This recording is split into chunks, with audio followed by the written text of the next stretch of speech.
parece si charlamos de historia?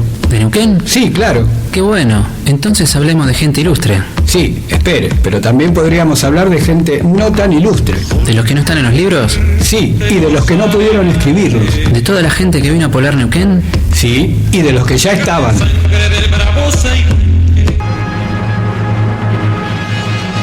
Oiga, tenemos que volver al año 1916 y evitar la fuga de presos y la tragedia de Zainuco. Espere, pero entonces no podríamos hablar más de ese tema. Tiene razón. ¿Cuándo es el programa? Todos los jueves de 18 a 19 horas. Espere, nos olvidamos de decir el nombre del programa. Esa es otra historia. Por el 87.9, la radio pública de Plotier. ¿Cómo está, estimado Jorge? Muy bien, Rodrigo. ¿Usted cómo estamos para el tercer programa de la segunda temporada de Esa es otra historia? Bien, bien. No había pensado que íbamos a llegar a una segunda temporada. No, yo tampoco. La verdad que yo no pensé que íbamos a llegar a un segundo programa el año pasado, pero bueno. ¿Se acuerda? Ya cuando arrancamos, creo que el segundo o tercer programa se cortó la luz y tuvimos que... Dijimos hasta claro, acá nos aguantaron. Sí. ¿Sabe de qué vamos a hablar? Aproximadamente. Usted sabe que nuestro equipo de producción me informa secretamente, a mí antes que a usted, de lo que vamos a hablar. Pero esta semana estuve un poco ausente, entonces solamente lo que usted me dijo, amigo Rodrigo. Bueno, pero no diga lo del equipo de producción porque es mentira. El equipo de producción somos nosotros dos y ya sabemos de qué tema vamos a hablar, porque si no la gente va a pensar que somos un equipo, no sé... El mejor equipo de los últimos 50 días. Pero hablando del mejor equipo de los 50 años... O de los años 50. Ah, perdón, sí, de los años 50. Vio que algo sé de lo que vamos a hablar. Vamos a hablar de derechos, vamos a hablar de una huelga. Ajá. Vamos a hablar de una pueblada, vamos a hablar de Cutralcó. Cuando usted dice Pueblada y Cutralcó, la gente llega a la década del 90 rápidamente, pero nosotros vamos a ir un poco más lejos. Sí, vamos a hablar de la primer pueblada de Cutralcó, que fue en el año 1958. Yo no había nacido. ¿No? Ah, pero me faltaba poco. Calculé que sí, pero bueno, disculpe. La huelga del 58, la gran huelga petrolera del año 58, tuvo como particularidad el contexto en el cual se dio, pero sería bueno repasar un poquito algunos temas que hacen al contexto, más que nada de la provincia petrolera en la cual se estaba transformando Neuquén. En ese momento todavía no era provincia, en realidad sí lo era por decreto, pero no se había efectivizado. Justamente en ese año 1958 es cuando, a través de elecciones, asume el primer gobernador de la provincia, pero esto ocurre un poquito antes, unos meses antes. ¿Se acuerda que hicimos un programa sobre el petróleo neuquino? Sí. Creo que fue la misma semana en la que se conmemoraban los 100 años del petróleo neuquino. Habíamos hablado un poco de Winhausen, aquel... Con buen olfato para el petróleo. Sí, que con sus estudios, en realidad hablamos de la exploración científica, a diferencia de lo que ocurrió en Comodoro Rivadavia, que se estaba buscando agua, acá se estaba buscando petróleo. Hay algunas personas que me han escrito y justamente a raíz de ese comentario de que en Comodoro Rivadavia se estaba buscando agua, medio que me han escrito un poco, no ofendidos, pero sí en desacuerdo con eso, porque decía que en realidad, aparte de buscar agua, se estaba trazando el mapa geológico de la República Argentina. Creo yo que trazar el mapa geológico no implicaba estar buscando específicamente petróleo. En este caso sí se estaba buscando petróleo y habíamos hablado ahí de Winhausen, que confirmaba la presencia de petróleo en Plaza Winkle, que había hecho algunos tratados, algunas presentaciones para exponer sobre las posibilidades que tenía la región. En ese momento Plaza Winkle era nada, era un terreno árido.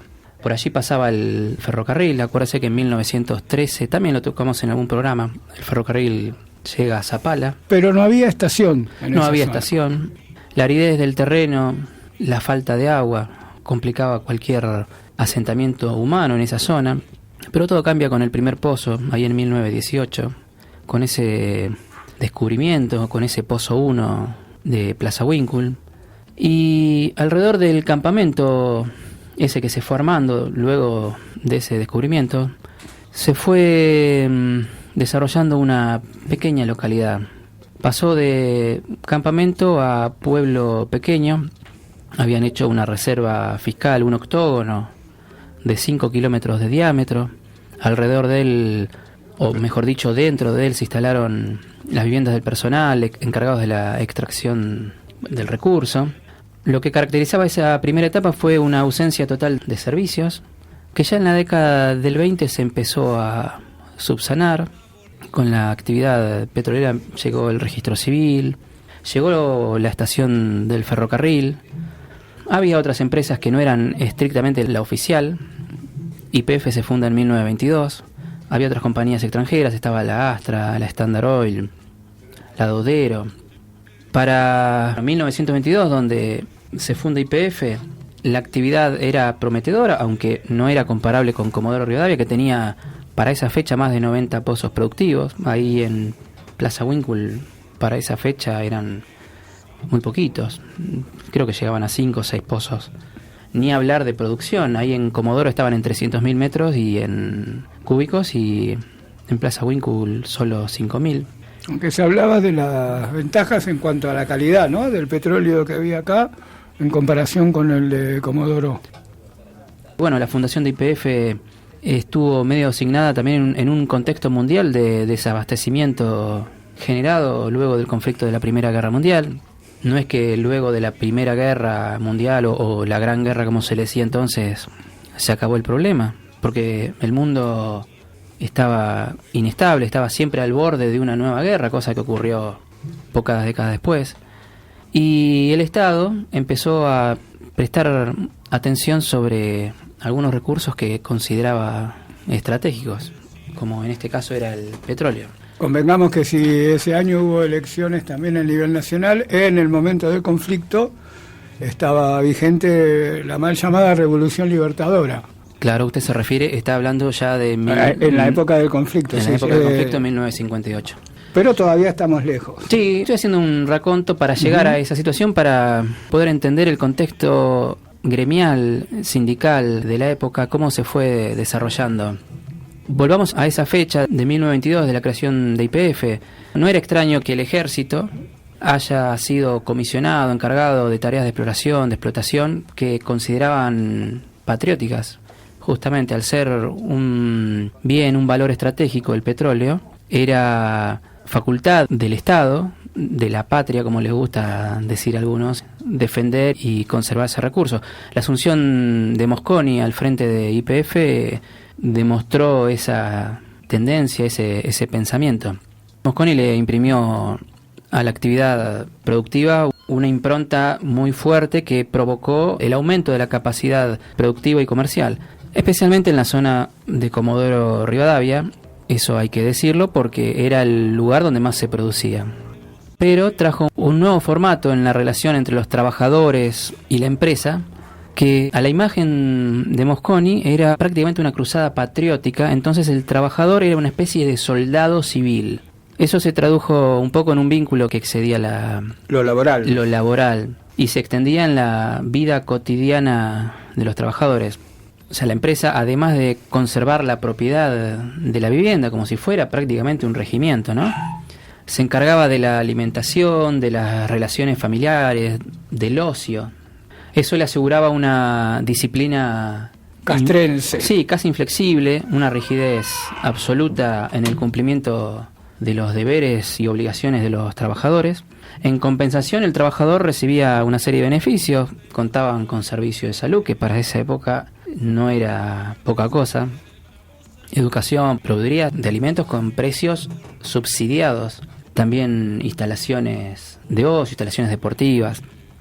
Bueno, esa fuerte presencia militar también traía una fuerte vigilancia ejercida por la petrolera oficial, o sea, YPF, que estaba reflejada en la práctica de espionajes y en la prohibición de prensa obrera. No le puedo creer. Sin embargo, no pudo impedir el desembarco de la Asociación de Trabajadores del Estado, que luego se llamó Sindicato de Obreros y Empleados de YPF. Las primeras demandas no fueron salariales, estaban más que nada relacionadas con otras metas, por ejemplo, obtener mejoras en las condiciones de trabajo. Los sueldos en la gestión Mosconi estuvieron un poco... ¿Deprimidos? No, hubo como una meseta. De algo que venía como increciendo, ahí como que... Pero luego de la ida de Mosconi, los sueldos empezaron a tender hacia el alza y empezaron a tener toda clase de bonificaciones los trabajadores petroleros. Pero usted está echando una cierta sombra sobre la imagen ahí de Mosconi en general que uno tiene, o al menos la que yo tengo. No, pero guarda, Mosconi era inflexible tanto en lo laboral como también contra los negociados que se hacían. Por ejemplo, la tendencia al alza de la suba del petróleo, él era inflexible, fijó precios a nivel nacional y el que no los respetaba era severamente sancionado.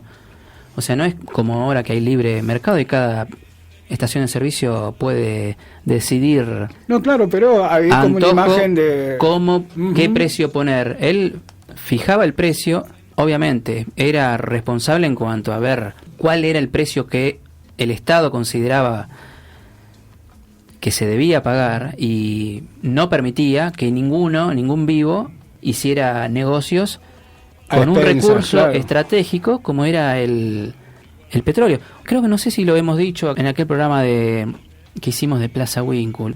Uno de los motivos por el cual Mosconi decide tener mano dura con el tema del petróleo es cuando vio que los aviones de la incipiente Fuerza Aérea Argentina no podían despegar por falta de combustible.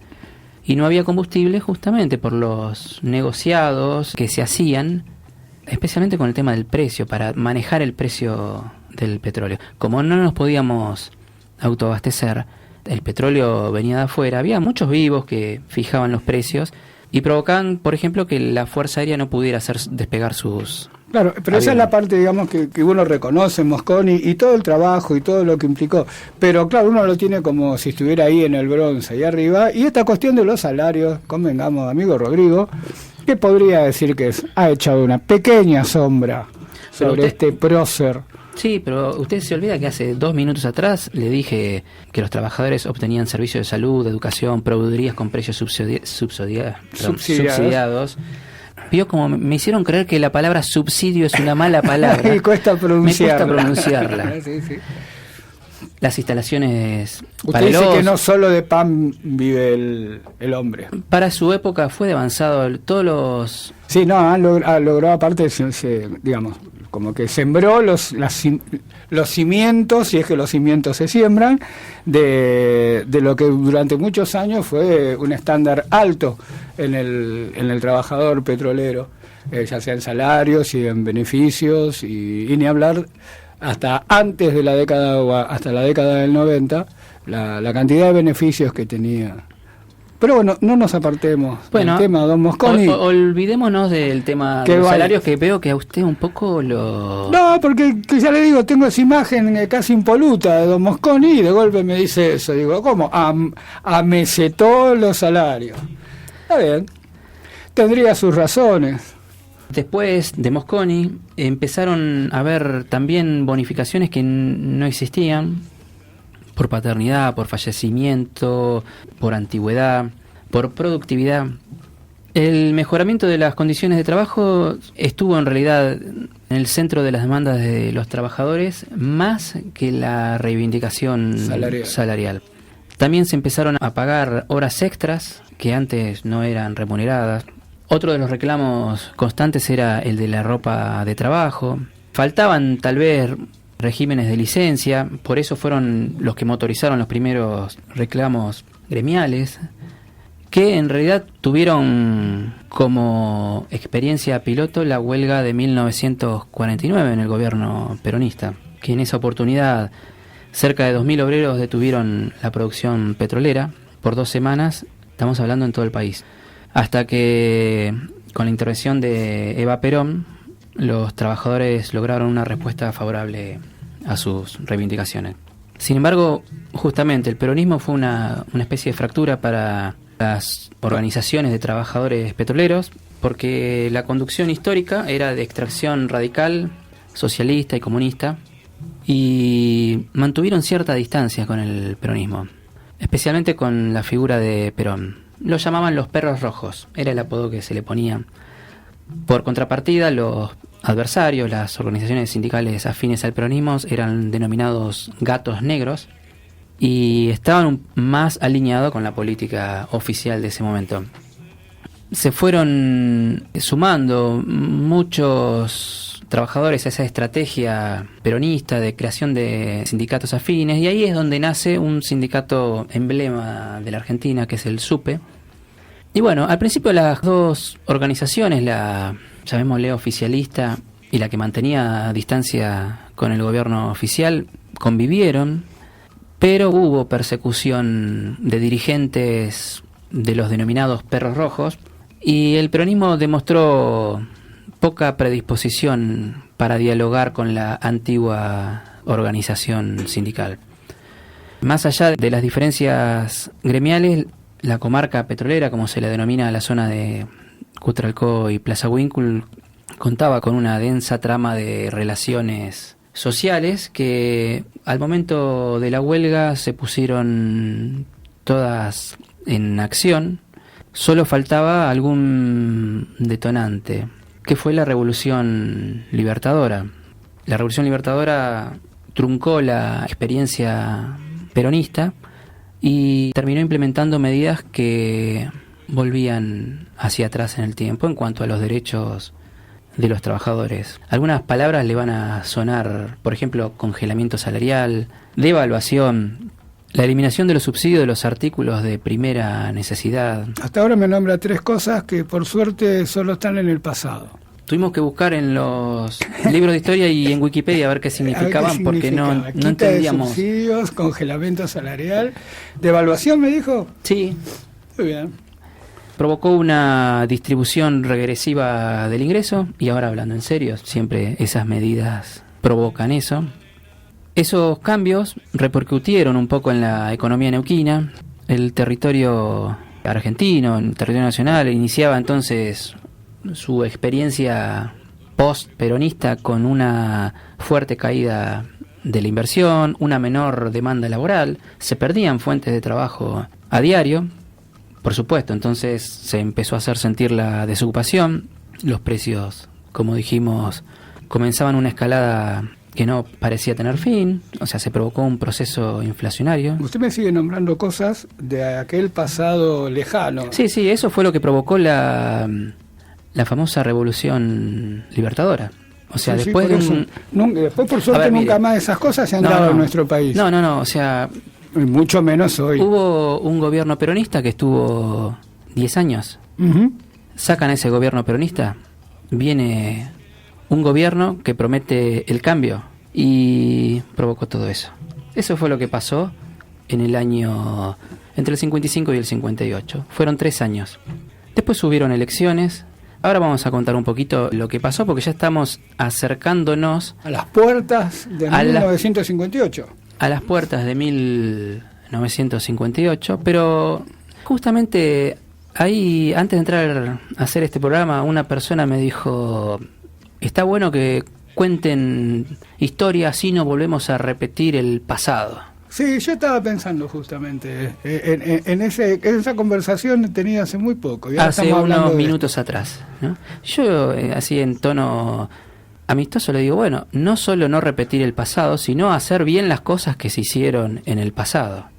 No sé por qué me viene todo esto a la mente en este contexto en el cual estamos viviendo y en el tema en el cual estamos tratando. Porque estamos tocando temas que hace 40 o 60 años, digamos ya, 60 años, 61 años de esta huelga, y que en muchos aspectos estamos repitiendo hoy día, diría mi amigo chileno. No podemos explicar el conflicto que se provocó en aquel 1958 solo por temas salariales o materiales. También hay que tener en cuenta, y para ser honesto, la intensa movilización sindical que fue parte de la resistencia peronista de aquellos tiempos, que empezaba a abandonar un poco su carácter de inorgánico. O sea, luego de la Revolución Libertadora es como que los peronistas desaparecieron todos. En realidad no desaparecieron, se escondieron por conveniencia, porque, bueno, mire, hubo fusilamientos. Uh-huh. De ahí que muchos llaman la Revolución Fusiladora. Una de las frases de Eduardo Lonardi fue: ni vencedores ni vencidos, que en realidad no fue una frase de él, en realidad la dijo justo José de Urquiza cuando venció a Rosas, que es muy parecido a unificar a todos los argentinos o algo por el estilo. Está bueno ver estos temas para no caer un poco en el olvido y decir, pero si ya pasó esto, ¿por qué lo estoy volviendo a vivir, a repetir? Señores, ¿qué está pasando acá? ¿En qué momento entramos en el túnel del tiempo?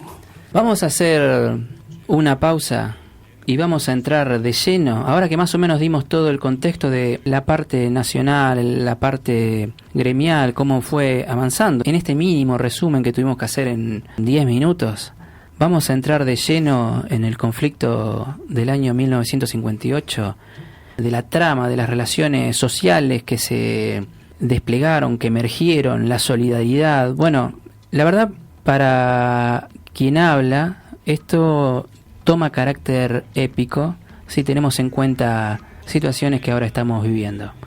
¿Hacemos una pausa?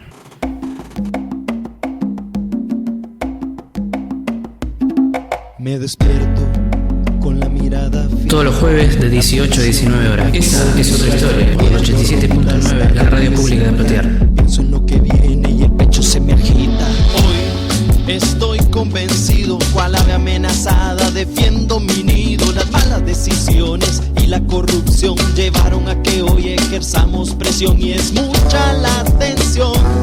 Por eso antes de que estalle, con coraje y convicción, salgo pa' la calle.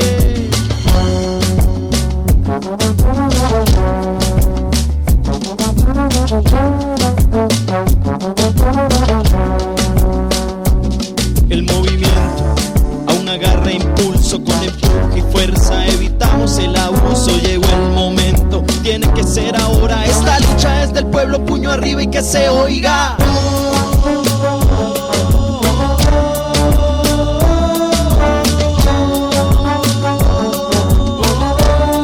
Puño arriba y que se oiga.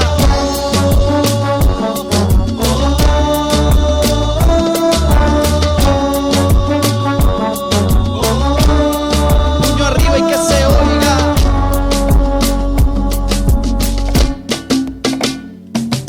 Aquí vamos, marchando. Nada más lo estoy haciendo porque se quedan mirando. Es necesario el informarse para caminar seguro como aquí la gente lo hace. Y el trabajador en la calle está educando. Por eso el paso es firme y sigue caminando. Una bulla para la prensa vendida, siempre aburrida, y muchas noticias y poca calidad, con periodistas que no terminaron la universidad. Y ¡pum! ¡Pum! Suenan los tambores, mientras marchamos se nos quitan los temores, se ondean las banderas y vibran los parlantes. Seguimos avanzando firmes y elegantes.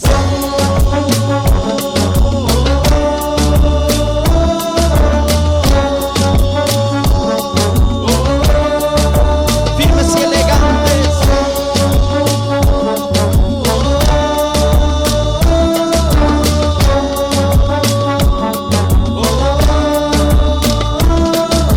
Este es el feedback, es la respuesta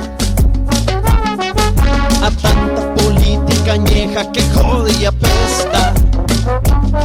Nos vienen a decir que la huelga es ilegal, de 18 a la 19 policía horas. nos quiere intimidar, pero esta lucha ya está ganada. Y porque cuando el pueblo se une nadie puede hacer nada.